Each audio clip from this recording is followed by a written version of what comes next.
Hai Sobat Rebahan, selamat datang di channel hiburan kamu rebahan. Admin akan membacakan kelanjutan cerita sebuah novel yang sangat menghibur, sangat menarik, sangat membuat kita penasaran jika tidak mengetahui cerita kelanjutannya. Sangat layak untuk diikuti dari awal hingga akhir, yang berjudul The Story of Yi-Chen.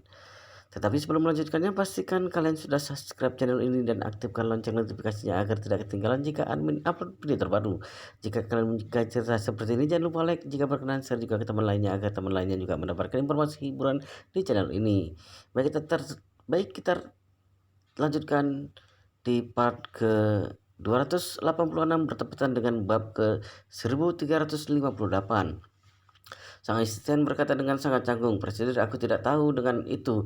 Lawan bicara tidak membiarkanku banyak bertanya, dia pun langsung menutup teleponku. Benar-benar brengsek. Dengan wajah yang menggelagap, Kobayashi Jiro melontarkan, "Karena demikian, maka kita hanya bisa memikirkan rencana terhadap farmasi Jiusuan itu. Tidak peduli bagaimanapun, aku harus membeli hak paten resep mereka." Asisten tersebut bertanya dengan berhati-hati, "Presiden, apakah khasiat obat itu sangat bagus?"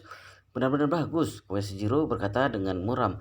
"Paling tidak 10 kali lipat di atas pil pencernaan Shaolin." Seluruh tubuh asisten itu pun seolah-olah tersambar petir. 10 kali lipat? Sebesar itukah perbedaannya? Kobayashi mengangguk-anggukkan kepalanya dengan wajah yang sangat kelam dan menuturkan, "Kamu tidak boleh membeberkan masalah ini keluar. Jika kita bisa mendapatkan resep obat-obat pencernaan Jusuan, maka itu bisa memutarbalikkan segalanya, bahkan naik ke level selanjutnya. Tetapi jika tidak bisa mendapatkan resep obat, maka masalah Kobayashi Pharmaceutical akan sangat besar." Begitu mendengarkan perkataan sang asisten pun tidak dapat menahan diri untuk bertanya, "Presiden, resep obat yang begitu baik bagi siapapun itu adalah sebuah pohon uang. Apakah farmasi Joshua itu akan setuju untuk menjualnya kepada kita?" Kobayashi menggertakkan giginya dan berkata, "Masalah ini berhubungan dengan hidup dan mati Kobayashi Pharmaceutical. Untuk masalah ini tidak peduli mereka setuju atau tidak, aku tetap harus memaksa persetujuan dari pihak lawan."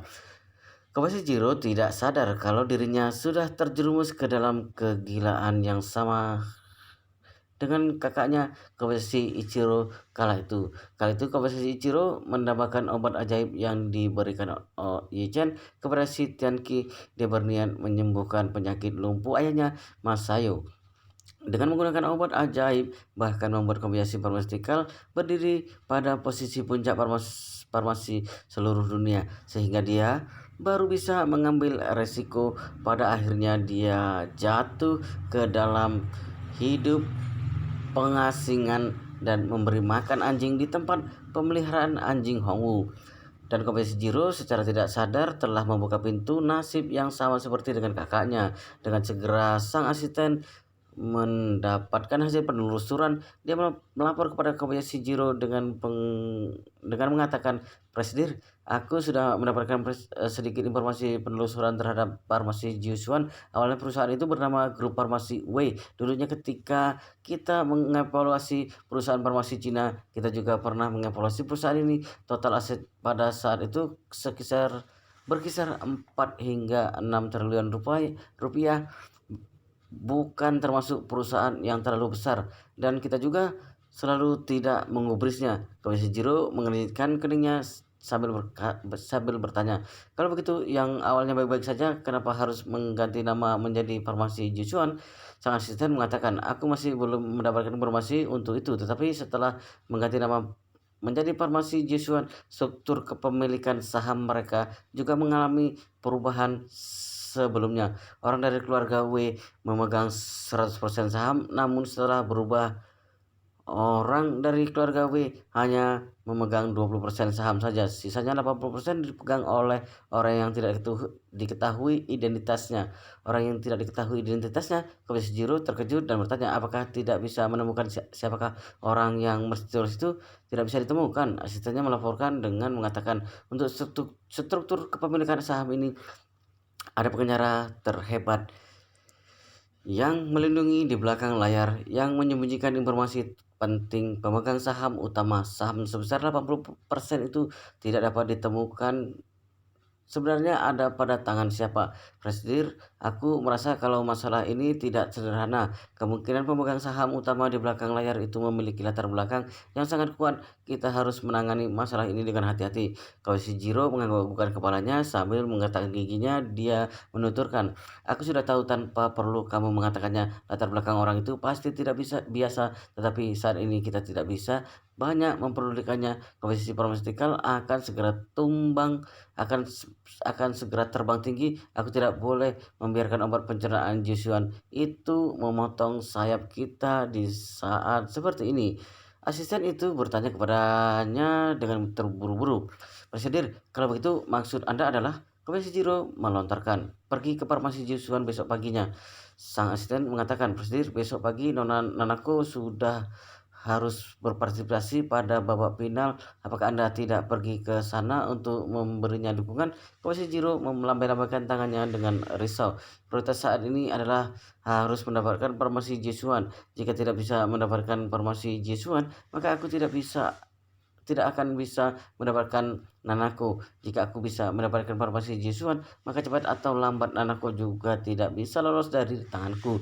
Sang asisten langsung menganggukkan kepala dan berkata, Presidir, bawahan sudah mengerti. Komisi Jiro berkata lagi, oh ya, hubungilah sekarang juga, kerahkan sebagian master dari dalam negeri ke sini. Sebisa mungkin meminta mereka tiba di kota Jinling besok siangnya. Jika farmasi Jisuan keras kepala dan tidak bisa didapatkan, maka kita akan menyuruh beberapa master untuk menanganinya keesokannya. Pagi-pagi sekali, Kobayashi Jiro pun berangkat ke farmasi Jisuan. Setelah Jichen memakan sarapan yang dibuat oleh ibu mertuanya, malam dia pun meminjam dan menyetir mobil ayah mertuanya menuju ke stadion kota Jinling. Tidak bisa dipungkiri, semenjak Malan tidak bersikap keras lagi, kehidupan Yi Chen di rumah pun dilewati dengan jauh lebih santai. Dan semenjak Malan mendengar Yi Chen mengatakan jika securan melahirkan anak, maka akan memberinya biaya tinggi untuk membantu merawat anak setelahnya. Malan pun semakin mengubah caranya dalam menjilati Yi Chen. Di saat yang sama, dia juga tidak henti-hentinya menyarankan Securan agar memiliki anak secepatnya. Malah sudah dinikahi oleh Se Kun bertahun-tahun lamanya. Caranya dalam memasak sama sekali tidak mengalami perkembangan apapun. Yang pasti dia hanya mempersulit suami dan putrinya dengan berbagai cara. Namun sekarang dia sudah mulai mempelajari resep masakan sambil memegang telepon genggam. Dengan sepenuh hati dia ingin melayani menantunya Yi Chen dengan baik, sehingga dengan begitu dirinya baru bisa melewati hari-hari yang baik. Akhirnya Malan sudah mengerti. Walaupun Yi Chen adalah seorang yatim piatu yang tidak memiliki latar belakang, tetapi bagaimanapun dia juga sudah menguasai teknik untuk membaca Feng Shui. Kedepannya di rumah ini pasti tidak akan kekurangan uang, juga ditambah bisa tinggal di villa Thompson kelas atas yang bernilai 200-an miliar. Itu pun tidak perlu membahas lagi seberapa puasnya Malan di dalam hatinya. Oleh sebab itu, sekarang dia hanya ingin menyanjung Yi Chen, tidak ingin melakukan hal yang lain. Poin ini pun membuat Securan dan Secangkun melepaskan kacamata mereka. Mereka berdua tidak menyangka kalau Malan yang tidak pernah menunjukkan kepala di rumah itu ternyata mulai menundukkan kepala terhadap Yi Chen. Tentu saja mereka berdua tahu dengan jelas kalau Malan mengharapkan uang, apalagi tidak ada orang yang lebih mengerti dengan perilaku Malan. Tetapi juga tidak ada yang buruk jika demikian. Paling tidak akan ada lagi masalah kacau balau di rumah. Yichen menyetir mobil ke stadion. Stadion sudah dipenuhi dengan lautan manusia. Bisa dikatakan kalau babak final hari ini telah menyedot perhatian seluruh negara. Seluruh rakyat negara ingin melihat apakah Qin Oksu bisa menjadi kuda hitam sampai akhir dan langsung membawa pulang sebuah kemenangan. Ketika Yi Chen tiba di belakang panggung, Qin Oksu pun sudah tiba sejak awal. Melihat Yi Chen datang, dia tersipu malu juga merasa senang. Sambil memeluk lengan Yi Chen, dia bertanya dengan suara yang manja, Guruji, apakah kamu merasa Oksu bisa menang hari ini? Yi Chen menganggukkan kepala dan berkata dengan sungguh-sungguh, aku rasa kamu pasti bisa menang. Sambil berbicara dia pun tidak bisa menahan dirinya dengan teringat dengan itu Nanaku. Tentu saja Kemampuan itu Nanako jauh melampaui kemampuan Kinoksu yang sebelumnya. Namun Kinoksu yang sekarang kemampuannya sudah memimpin jauh di depan itu Nanako. Sejujurnya Yichen malah memiliki kesan baik terhadap itu Nanako, gadis itu. Meskipun dia adalah seorang gadis kebangsaan Jepang, tetapi tidak bisa dipungkiri tidak peduli penampilan luarnya, tubuhnya, sifatnya, sikapnya, ataupun didikan keluarganya, pencapaian personalnya, semuanya bisa digolongkan sebagai contoh yang baik. Ketika tenang, dia bak seorang gadis. Ketika bergerak, dia bak seekor kelinci yang melesat adalah penafsiran yang terbaik untuknya. Pria bermoral maupun ketika berhadapan dengan seorang wanita yang selembut itu pasti akan tumbuh rasa kasih yang tidak terelakkan. Dia layaknya setangkai bunga segar yang paling indah dan harum. Sedikit rasa ingin menjaga pasti akan timbul pada setiap orang. Meskipun tidak bisa mengatakan kalau Yichen suka kepadanya, namun rasa kagum pada mengokupasi sebagian besar dari dirinya. Jika mengagumi seorang, maka dia tidak akan berharap kalau orang tersebut akan menerima penderitaan. Namun sayangnya lawan yang berhadapan dengannya sekarang adalah si cabai rawit Kinoksu. Pada aspek kompetisi, tentu Yichen berharap kalau Kinoksu yang akan menang di saat yang sama itu dapat memenangkan kehormatan bagi rakyat Cina. Tetapi pada aspek pribadi, dia juga berharap kalau itu Nanako tidak akan mendapatkan cedera yang terlalu berat. Pada suatu waktu, Yichen ingin memperingatkan Kinoksu, menyuruhnya agar sedikit menahan tendangannya setelah naik ke atas panggung. Jangan membuat itu Nanako mendapatkan cedera yang terlalu berat. Tetapi setelah merasa ragu-ragu untuk beberapa saat, dia pun membuang pikiran tersebut karena dia sadar kalau dirinya tidak boleh ikut campur dengan pertandingan Kinoksu. Jika saja dia melontarkan perkataannya itu, maka Kinoksu pasti akan terkejut dan akan merasa kecewa. Apalagi dirinya adalah guru besar Ji yang dikagumi oleh Kinoksu tanpa batas, yang juga merupakan instruktur Kinoksu saat ini. Jika Yichen memintanya untuk bersikap lunak terhadap lawan sebelum pertandingannya, maka Kinoksu pasti akan merasakan sejenis rasa telah dikhianati. Oleh sebab itu, dia hanya bisa menahan perasaan cemas ini di dalam hatinya. Di saat yang sama, dia juga diam-diam berpikir, jika itu Nanako tidak cedera parah, maka dirinya pun tidak akan ikut campur dan membiarkannya langsung kembali ke Jepang. Tetapi jika cedera yang didapatkan oleh itu Nanako parah, maka dirinya juga tidak mungkin tidak menggubrisnya dan tidak menanyakannya. Paling tidak juga harus menyelamatkannya. Satu kali tidak boleh membiarkannya menjadi seperti gurunya, Yamato Kazuki, menjadi seorang yang lumpuh. Di saat yang sama, di dalam ruangan istirahat di sisi lainnya, kurang lebih terdapat sedikit kecemasan pada raut wajah itu Nanako. Asistennya Tanaka Koichi meletakkan dua bagian telepon genggam di hadapan itu Nanako. Panggilan video sedang disambungkan pada kedua bagian telepon genggam tersebut. Pada satu bagian adalah bagian video dengan Yamamoto Kazuki yang sedang berbaring di dalam rumah sakit itu. Satu bagian lainnya adalah panggilan video dengan ayahnya itu Yuhiko yang jauh di Jepang sana. Dengan raut wajah yang tegas, Yamato Kazuki mengatakan, Nanako, masih sempat jika kamu ingin mengundurkan diri dari sekarang. Lebih baik kamu jangan naik ke atas arena untuk bertanding dengan Kinoksu itu. Jika saja kamu mengalami cedera serius, maka masa depan seumur hidupmu akan hancur. Itu Nanako berkata dengan sungguh-sungguh. Guru, jika seperti itu, mohon Anda tidak perlu berbicara lagi. Nanako masih memiliki 10 menit sebelum naik ke atas ring. Mohon Anda tidak mengucapkan perkataan yang menyemangati atau berikan taktik bertarung kepada Nanako sebentar saja. Yamato Kazuki menghela napasnya dengan panjang. Aduh, kenapa kamu begitu tidak mendengarkan nasihat? Itu Yohiko yang berada di situ bagian telepon genggam lainnya. Dia juga tidak bisa menyembunyikan kekecemasan dan mengatakan, Nanako, Tuan Yamato Kyoto adalah gurumu yang berjasa. Kenapa kamu tidak mendengarkan nasihat darinya? Kenapa kamu bersikeras ingin bertanding kepada kompetisi ini? Kamu adalah seorang anak yang paling ayah sayangi. Ayah terlebih memilih kalau kamu hidup santai seumur hidupmu, juga tidak berharap kamu akan mendapatkan luka.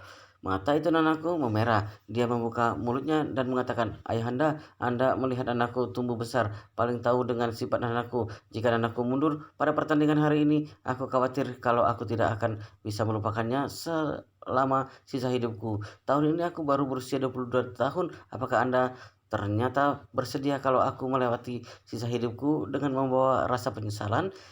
Itu Yohiko pun tidak dapat menahan dirinya dan terisak. Dia berkata, "Nanaku, kamu selalu memanggilku ayahanda hari ini. Aku ingin mendengarmu memanggilku Otousan, panggilan ayah dalam bahasa Jepang, seperti anak dari keluarga biasa." Dan Nanaku langsung bangkit berdiri. Dia membungkukkan tubuhnya dengan dalam kepada video pada telepon genggam tersebut. Dengan hormat dia mengucapkan, "Oto-usan." Otosan memiliki arti ayah di dalam bahasa Jepang. Selesai mendengar kata Otousan dari itu Nanako, itu Yohiko pun sesekali menghela napasnya dengan pelan. Dia menuturkan, "Nanako, pergilah, ayah menghormatimu. Kamu kejarlah impianmu. Ayah akan menunggumu di Tokyo."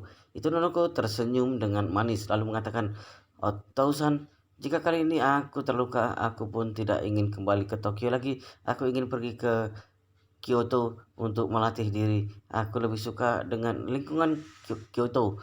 Tokyo adalah ibu kota Jepang yang merupakan kota metropolitan internasional. Gedung-gedung berdiri tinggi, lalu lintas yang sibuk dan penuh dengan suasana modern. Dan Kyoto adalah ibu kota lama negara Jepang. Di sana terdapat banyak tempat bersejarah yang berusia ratusan atau bahkan mencapai ribuan tahun. Selain itu, dipelihara dengan baik, suasana modern tidak begitu kentara, lingkungannya tenang dan cuacanya menyenangkan. Pada masa kanak-kanak itu Nanako dibesarkan di salah satu kediaman lama keluarga itu yang berlokasi di Kyoto. Ketika berumur 14 tahun, dia pindah mengikuti keluarganya di Tokyo. Tetapi di dalam hatinya, Kyoto adalah satu-satunya kampung halaman di dalam memorinya. Semua anak muda senang mengikuti gaya dan mode. Jika membahas tingkatan gaya dan mode dibandingkan dengan Cina, Jepang pasti tidak akan kalah. Bahkan bisa dikatakan kalau tingkat gaya dan mode Jepang lebih tinggi dibandingkan dengan Cina, sehingga baru bisa ada demam Jepang. Gadis-gadis baru bisa memiliki gaya rambut Jepang, manikur Jepang, beserta riasan wajah Jepang, dan lainnya. Bisa dikatakan kalau tingkatan gaya dan mode secara keseluruhan pada gadis Jepang sangatlah tinggi. Mereka lebih menyukai kota mode metropolitan seperti Tokyo itu. Itu Nanako adalah sebuah pengecualian. Dia tidak pernah menyukai benda-benda yang bergaya. Malahan dia selalu sangat menyenangi budaya yang sedikit kuno. Sebagai contoh, dia suka melakukan riset terhadap seni teh, sastra Cina kuno, suka dengan puisi kuno, bahkan menyukai arsitektur dan pakaian kuno. Oleh sebab itu, kota Kyoto itu selalu sangat cocok dengan pribadinya. Dia juga sadar kalau pertandingan hari ini bisa dikatakan sebagai malapetaka. Meskipun tidak mungkin nyawanya akan melayang, namun khawatirnya dia tidak bisa kabur dari nasib di mana dirinya terluka parah. Oleh sebab itu, dia lebih berharap kalau setelah dia terluka, dia bisa kembali ke Kyoto untuk hidup memulihkan diri. Wajah itu Yuhiko dipenuhi dengan kasih. Begitu mendengar ucapannya, tanpa sedikit keraguan pun dia melontarkan, "Tidak masalah, sekarang juga aku akan menyuruh orang untuk membersihkan rumah di Kyoto." Syukurlah, itu Nanako sangat senang. Dengan penuh semangat dia mengatakan, "Aku selalu berharap untuk pulang dan tinggal beberapa lama di Kyoto, namun selalu tidak ada kesempatan. Kali ini harapanku bisa terkabulkan." Selesai berbicara, dia bertanya lagi, "Oh ya, Tausan, aku masih ingin merepotkanmu untuk memberikan salam kepada sekolahku. Baik itu Yohiko menganggukkan kepalanya secara berturut-turut. Serahkan saja semuanya kepadaku. Kamu tidak perlu mencemaskan apapun. Ikutlah pertandingan tanpa beban di dalam hatimu. Sekilas lagi itu Nanako membukukan badannya. Jam 9 lewat 20 menit. Pihak penyelenggara mengabarkan kontestan agar naik ke arena. Babak final kali ini benar-benar telah mendapatkan perhatian yang terlalu banyak. Stasiun televisi seluruh negara pun menyiarkannya secara langsung dan situs web video yang tidak terhitung jumlahnya itu juga menyiarkan langsung di internet secara serentak. Oleh sebab itu, Yi Chen tidak memahami Kim Ok-soo untuk naik ke atas arena bersama lagi, melainkan awal-awal sekali dia sudah pergi dari belakang panggung, duduk seorang diri di kursi pada lokasi pertandingan dengan punggung yang menghadap kepada kamera. Dia percaya kalau Kim Ok-soo yang sekarang tidak membutuhkan petunjuk darinya lagi, sehingga dirinya hanya cukup menyaksikannya dengan tenang hingga pertandingan selesai sangat cepat. Kim Ok-soo dan itu Nanaku masuk ke dalam arena dari pintu masuk yang terbagi di kedua sisi ring. Bisa dikatakan kalau kedua gadis itu sama-sama memukau. Oleh sebab itu, begitu keluar dari arena, itu pun membuktikan suara sorakan yang luar biasa. Mereka berdua menampakkan kaki ke arena itu langsung menarik tatapan semua orang, dan tatapan mata mereka berdua secara serempak mulai mencari sosok satu orang yang sama di bawah ring. Sosok itu adalah Yi Chen. Sekarang Yi Chen adalah pondasi mental bagi Kim Ok-soo. Kim Ok-soo tahu dengan jelas tanpa bantuan dari Yi Chen, dia sama sekali tidak bisa sampai pada titik sekarang ini. Dan bagi itu Nanaku, sekarang Yi Chen sudah memenuhi hatinya. Sebagian besar alasan kenapa dia bertanding pada kompetisi yang dirinya tahu dengan jelas kalau dia akan kalah, bahkan cedera parah, adalah karena dia tidak berharap Yi Chen akan meremehkannya. Ketika keduanya melihat Yi Chen, tatapan kedua orang itu berkumpul ke arah Yi Chen pada saat yang sama. Kinoksu sama sekali tidak menyembunyikan keraguan, kekaguman pada wajahnya, dan mata itu Nanaku dipenuhi dengan rasa kasih. Di atas ring, sang wasit membawa kedua gadis itu ke tengah ring lalu menjelaskan peraturan kompetisi kepada keduanya. Demi kedua orang itu, tidak ada yang melihat sang wasit, juga tidak saling menatap satu sama lain. Mereka sama-sama melihat kepada Yi Chen yang berada di bawah ring.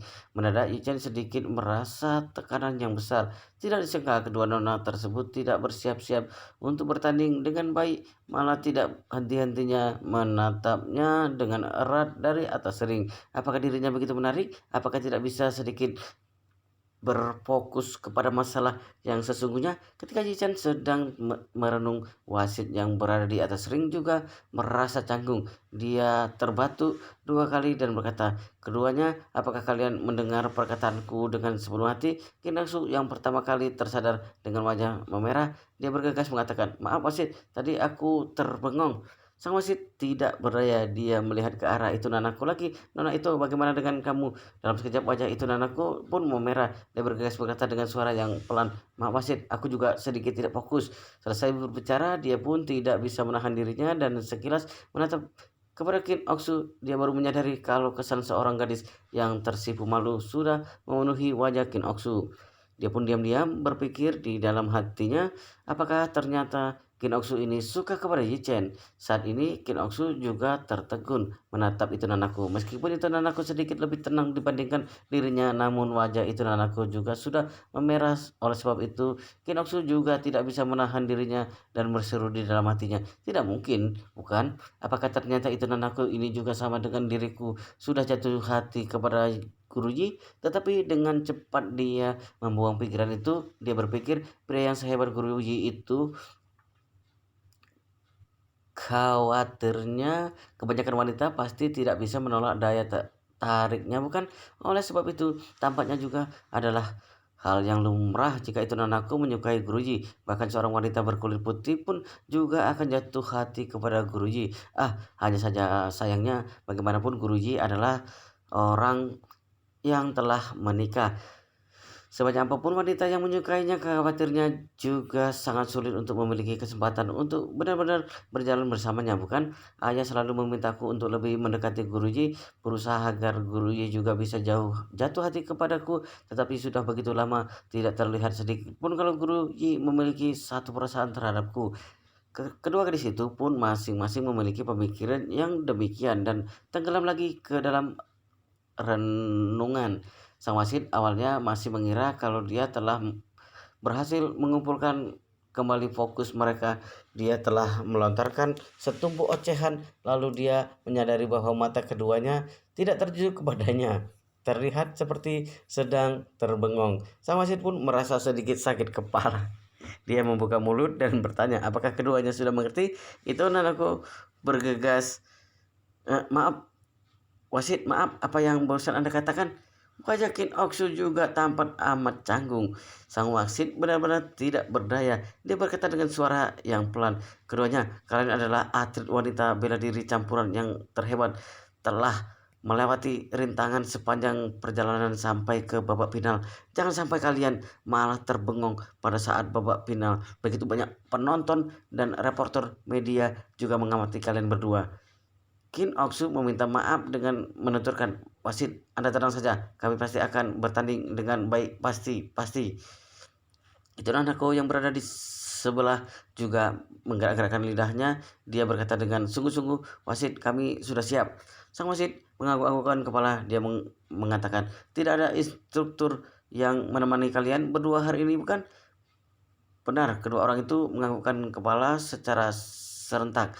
Instruktur Kin Oksu adalah Yi Chen. Namun hari ini Yi Chen pergi ke kursi penonton dan tidak berada di depan ring untuk memberinya bimbingan.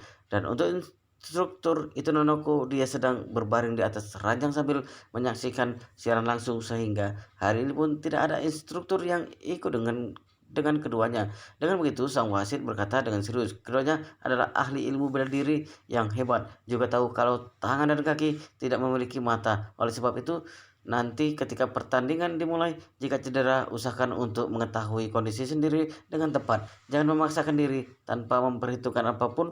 Jika sudah tidak dapat bertahan lagi, maka mohon segera beritahu aku, sehingga aku bisa menghentikan pertandingan tepat waktu. Apakah sudah mengerti?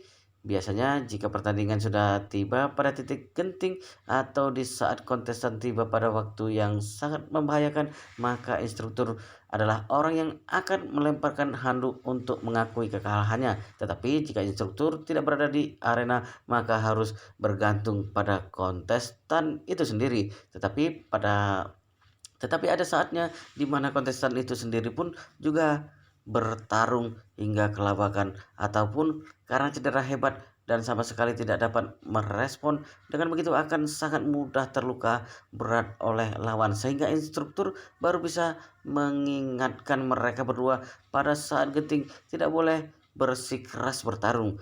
Keduanya menganggukkan kepala dengan bersungguh-sungguh. Dengan begitu sang wasit baru mengumumkan dengan nyaring, baik, pertandingan dimulai. Wow, luar biasa sekali guys. Ceritanya sangat menarik, sangat seru, sangat menghibur, sangat membuat penasaran kita jika tidak mengetahui cerita kelanjutannya. Tetapi sepertinya kita akan lanjutkan di part berikutnya, di video selanjutnya. Tetapi jangan lupa subscribe dan aktifkan lonceng notifikasinya agar tidak ketinggalan jika admin upload video terbaru. Jika kalian menyukai cerita seperti ini, jangan lupa like, jika berkenan share juga ke teman lainnya agar teman-teman lainnya juga mendapatkan informasi hiburan di channel ini. Baik, kita lanjutkan di video selanjutnya.